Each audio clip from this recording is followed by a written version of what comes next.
Hello friends, आप सभी का स्वागत है यार फिजिक्स क्लासेस में। आज हम लोग बात करेंगे क्लास 11 का सिलेबस। बहुत सारे बच्चे कंफ्यूज होते हैं कि 11th में क्या क्या पढ़ना है, कितना बुक है, कितने नंबर के पूछे जाते हैं, कौन चैप्टर इंपॉर्टेंट है। वो सारे चीज़ जो सारे क्वेश्चन आपके दिमाग में होते हैं वो सभी क्वेश्चन का सलूशन इस वीडियो में मिल जाएगा। तो इस वीडियो को पूरा जरूर देखिएगा और इस चैनल के लिए नए व्यूअर हैं तो इस चैनल को जरूर सब्सक्राइब करिएगा और अपने दोस्तों को जरूर शेयर करिएगा। तो हम बात करते हैं आज क्लास 11 का सिलेबस, और उस सिलेबस को बताने से पहले एक पॉजिटिव थॉट की बात करेंगे। वो है पॉजिटिव थॉट कि आसमान की तरफ देखने से कुछ न होगा, उड़ जा तू हौसले के पंख लगा के।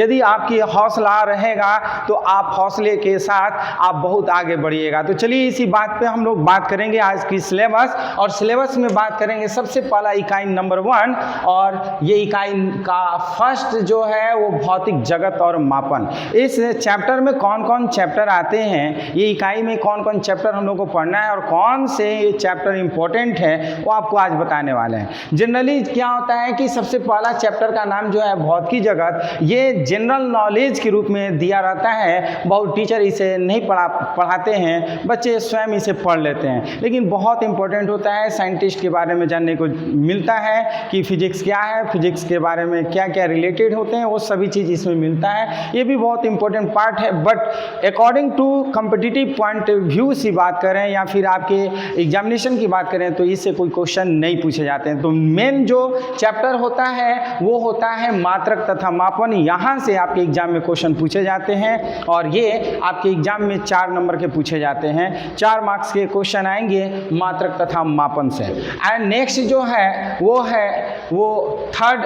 मात्रक में त्रुटियां एवं सार्थक अंक। ये जो मात्रक एवं त्रुटियां हैं ये बहुत ही इंपॉर्टेंट है। कंपटीशन के एग्जाम में इसी से क्वेश्चन पूछे जाते हैं, याद रखिएगा। इसमें क्वेश्चन पूछे जाते हैं आपके फाइनल एग्जाम में, ये मात्रक तथा त्रुटियां, और इससे कंपटीशन के भी एग्जाम में क्वेश्चन पूछे जाते हैं। ये बहुत इंपॉर्टेंट चैप्टर है। फिर नेक्स्ट पॉइंट की बात करते हैं, ये 4 बीमीय विश्लेषण। बीमीय विश्लेषण भी आपके एग्जाम के लिए बहुत इंपॉर्टेंट है। इससे भी क्वेश्चन कंपटीशन में पूछे जाते हैं, चाहे वो नीट का हो चाहे जेई का हो। तो ये आपके क्लास 11 का मोस्ट इंपॉर्टेंट चैप्टर है, मात्रक में त्रुटियां एवं सार्थक अंक, और चौथा जो है बीमीय विश्लेषण। तो इस तरह से ये पहला इकाई का नाम है और आपका ये सिलेबस हो गया। अब सेकेंड हम इकाई की बात करेंगे। आपको बताना चाहेंगे कि 2 आपको फिजिक्स का बुक पढ़ना है, पार्ट 1 एंड पार्ट 2 एनसीईआरटी का, और पार्ट 1 में 8 और पार्ट 2 में 7 चैप्टर, यानी total according to NCERT 15 chapter पढ़ना है। बट उसको हम लोग क्या करते हैं, बच्चों को डीपली पढ़ाना होता है, पूरा कॉन्सेप्ट के साथ पढ़ाना होता है। तो उसको हम लोग तोड़ तोड़ कर पढ़ाते हैं। जैसे पहला इकाई में हमारा इतना 4 चैप्टर है, तोड़ करके पढ़ाते हैं। तो हम सेकेंड इकाई की बात करेंगे जिसमें शुद्ध गतिकी की बात करते हैं, काइनेमेटिक्स की बात करते हैं। इसमें बाबू आप लोग को चैप्टर पढ़ने को मिलेगा सरल रेखा में गति, जिसको एक बीमीय गति बोलते हैं, इंग्लिश में बोलते हैं motion in a straight line, यानी कि 1 डायमेंशन इन मोशन। ये भी बहुत इंपॉर्टेंट है, इससे भी कंपटीशन के एग्जाम में क्वेश्चन पूछे जाते हैं। और नेक्स्ट जो इकाई 2 का पार्ट है वो है सदिश विश्लेषण। ये बहुत इंपॉर्टेंट है, इकाई 2 का बीमीय विश्लेषण। इससे कंपटीशन के एग्जाम में चाहे वो नीट हो और चाहे जेई हो, बहुत इंपॉर्टेंट है, एग्जाम में पूछे जाते हैं। नेक्स्ट हम बात करते हैं, नेक्स्ट ये समतल में गति, मोशन इन अ प्लेन। इसमें 2D और 3D की बात करते हैं, 2 डायमेंशन में कैसे मोशन होता है ये, और ये यानी कि 2 चैप्टर हम कहेंगे कि इकाई 2 का 2 चैप्टर सदिश विश्लेषण और मोशन इन अ प्लेन, ये बहुत इंपॉर्टेंट है, आपके एग्जाम में कंपटीशन के एग्जाम में पूछे जाते हैं। नेक्स्ट हम बात करते हैं आपके सिलेबस का, वो है इकाई 3 यूनिट 3। यूनिट 3 का नाम है लॉज ऑफ मोशन। यूनिट 3 का नाम है लॉज ऑफ मोशन, और इसमें आपको पढ़ने को मिलेगा न्यूटन के गति का नियम। ये जनरली 9th क्लास में आप पढ़े होंगे, बट उसका एक्सप्लेनेशन आपको 11th क्लास में पढ़ने को मिलेगा।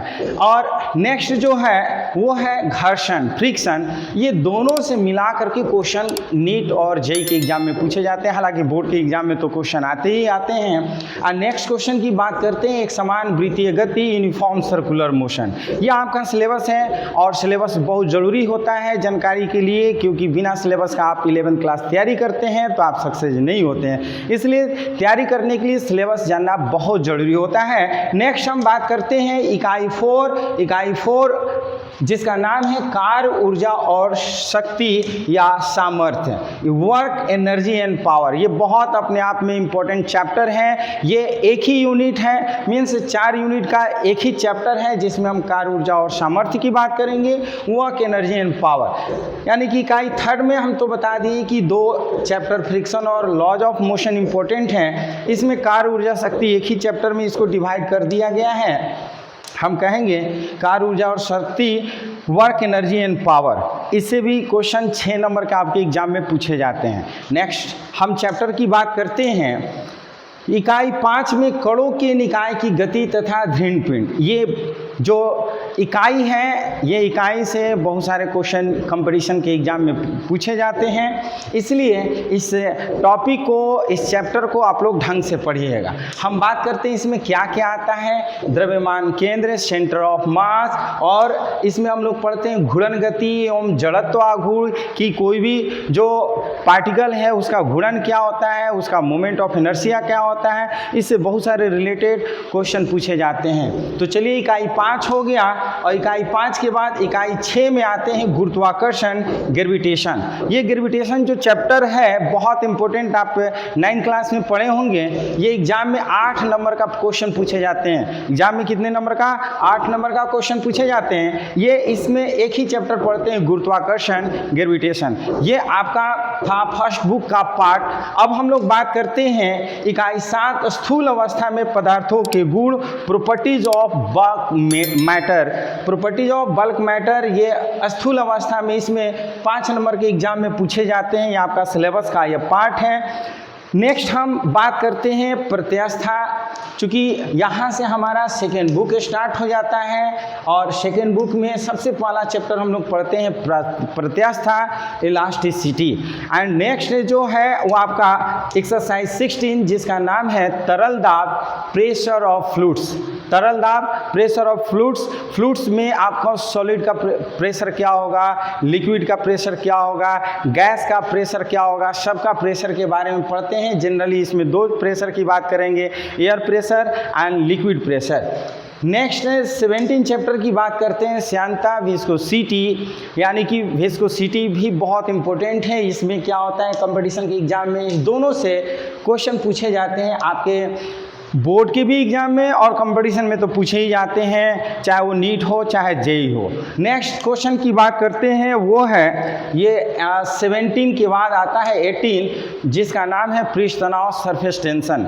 ये टॉपिक वाइज हम लोग चैप्टर में बांट दिए हैं। चूँकि एनसीईआरटी में आप देखिएगा तो मात्र 15 चैप्टर पढ़ने को मिलेगा, और चूँकि उसमें क्या होता है कि 3-4 टॉपिक मिला करके एक चैप्टर बन जाता है। बट हम लोग क्या करते हैं, बच्चों को टॉपिक वाइज चैप्टर को तोड़ देते हैं, छोटे छोटे भाग में बांट देते हैं, ताकि बच्चों को समझने में बहुत आसान हो जाए। इसलिए इसको हम लोग इस तरह से बांटे हुए हैं। 16 में आपका तरल दाब, 17 में आपको श्यानता, और 18 में आपको पृष्ठ तनाव, सरफेस टेंशन की बात करेंगे, हम लोग पढ़ेंगे। नेक्स्ट हम चैप्टर की बात करेंगे ताप एवं उष्मामिति, टेम्परेचर एंड कैलोरीमेट्री। टेम्परेचर के बारे में हम लोग इस चैप्टर में पढ़ते हैं कि टेम्परेचर क्या है, उससे रिलेटेड कौन कौन से इंस्ट्रूमेंट हैं, क्या उसका प्रिंसिपल है, इसमें पढ़ते हैं। ये सभी जो है बहुत इंपॉर्टेंट, यानी सेकेंड बुक जो होते हैं बहुत इंपॉर्टेंट होते हैं। बहुत सारे बच्चे सेकेंड बुक का कुछ सेक्शन छोड़ देते हैं। आपको कुछ नहीं छोड़ना है, A to Z पढ़ना है यदि आपको कंपटीशन का और बोर्ड का तैयारी अच्छे से करना है तो।